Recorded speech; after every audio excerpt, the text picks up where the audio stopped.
જી આપનું નામ? એડવોકેટ દેવ કેલા. ક્યાંથી ક્યાં જઈ રહ્યા છો?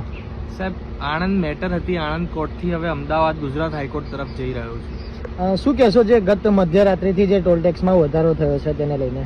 જે ટોલ ટેક્સમાં વધારો થયો છે એ ખોટી રીતે થયો છે. જે લોકો ફ્રિકવન્ટલી રોજબરોજ અમદાવાદથી લઈને વડોદરા સુધી ટ્રાવેલ કરતા હોય છે કે દેશના કોઈ પણ ખૂણામાં ટ્રાવેલ કરતા હોય છે, એ નેશનલ હાઈવે હોય કે સ્ટેટ હાઈવે હોય, એ લોકોને બહુ જ આની તકલીફ પડવાની છે આવનારા દિવસોમાં.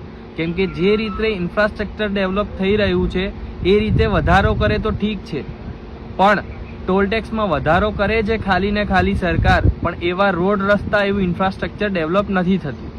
Anand Vadodara express highway national highway number 8 ઉપર પણ ઘણા બધા ખાડાઓ જોવા મળી રહ્યા છે. દિવસના રોજબરોજ અવારનવાર અમે આવતા જતા હોઈએ છીએ કોર્ટના કામથી, ઘણા બધા એક્સિડન્ટ થતા જોઈએ છે.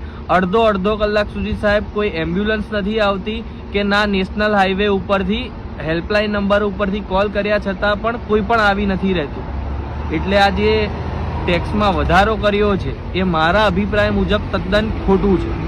એટલે ક્યાંક ને ક્યાંક તમે સરકારને પણ એવી અપીલ કરવા માંગશો કે પહેલા તમે રોડ રસ્તા ને તમારી સર્વિસ સુધારો પછી ટોલ ટેક્સમાં વધારો? સાહેબ, અમદાવાદથી લઈને આણંદ સુધીનો ટોલ અત્યારે 90 રૂપિયા મારી ગાડીનો કપાયો ને રિટર્નમાં જે પણ કપાવાનો હશે 90 નહીં સાહેબ, 200 રૂપિયા આપવા લોકો રેડી છે. પણ સામે એવું ઇન્ફ્રાસ્ટ્રક્ચર હોય તો તમે ટેક્સમાં વધારો કરી શકો છો. કોઈ પણ સરકાર હોય એનાથી કોઈને નિસ્બત નથી સાહેબ.